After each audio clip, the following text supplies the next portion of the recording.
Hello students, welcome back to my channel physical education class by Sachin Sharma. Today topic is लचक को निर्धारित करने वाले सभी क्रियात्मक कारक। अब लचक को निर्धारित करने वाले सभी क्रियात्मक कारक कौन से जिनसे लचक निर्धारित होती है, उसमें जोड़ों की शारीरिक संरचना। जोड़ों की शारीरिक संरचना से मतलब क्या है कि जिसके जोड़ जितने ज़्यादा फ्रीली मूव करेंगे उसकी लचक उतनी ज़्यादा होगी। जो लचकता की परिभाषा भी यही है कि जोड़ों का फ्रीली किसी भी एंगल में मूव होना ज़्यादा से ज़्यादा वह लचक कहलाता है। तो जोड़ों की शारीरिक संरचना पर डिपेंड करता है कि हमारी लचक कैसी है। नेक्स्ट है आयु तथा लिंग। आयु जितनी कम आयु होगी उतनी लचक ज़्यादा होगी, जैसे जैसे आयु बढ़ती जाती है लचक उतनी कम होती जाती है। लिंग स्त्री और पुरुष में पुरुष के मुकाबले स्त्री की जो लचक है वो ज़्यादा रहती है। मांसपेशीय शक्ति, जिस व्यक्ति की मांसपेशीय शक्ति जितनी ज़्यादा होगी, कॉन्ट्रैक्शन रिलैक्सेशन जितना ज़्यादा होगा, उसमें लचकता उतनी ज़्यादा पाई जाएगी।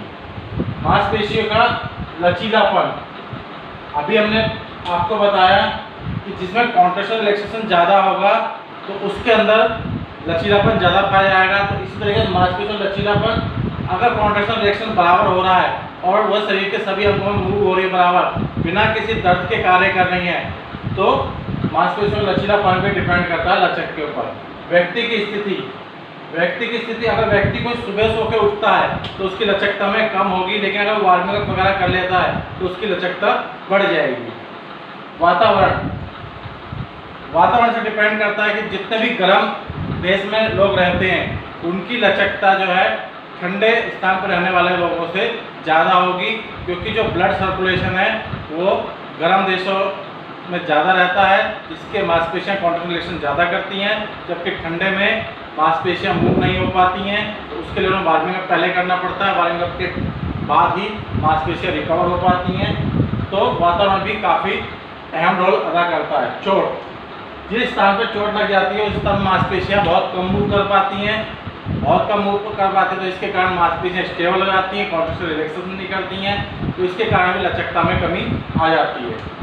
मांसपेशीय खिंचाव, अगर किसी खेलते खेलते मांसपेशी में खिंचाव आ जाता है तो यानी कि वह कॉन्ट्रैक्शन कर गई है, रिलैक्सेशन में नहीं आ रही है।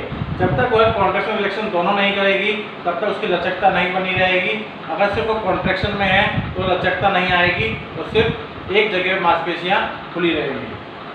सक्रिय तथा गतिशील शैली, अगर आप सक्रिय जीवन शैली जी रहे हैं तो आपकी लचकता बनी रहेगी, अगर आप गतिहीन कोई कार्य नहीं कर रहे हैं तो गतिशीलता में कमी आएगी।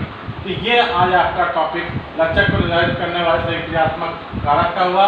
तो आज हमारे ये चारों टॉपिक हो गए जो शरीर शारीरिक क्रिया को निर्धारित, यानी शरीर की जितनी भी क्रिया है उसको निर्धारित करने वाले या उनको इफेक्ट करने वाले जो कारक हैं कौन कौन से, शक्ति, गति, सहनशीलता और लचक, और उनको निर्धारित करने वाले सभी शारीरिक क्रियात्मक कारक हमने आज यहाँ डिफाइन कर दिए। तो इसी के साथ ही मेरी वीडियो समाप्त होती है, और मेरी आने वाली वीडियो देखने के लिए मेरे चैनल को लाइक, सब्सक्राइब और सब्सक्राइब के साथ जो बेल आइकॉन है उसे प्रेस करें ताकि आने वाली वीडियो आपको सबसे पहले मिले। Thank you so much.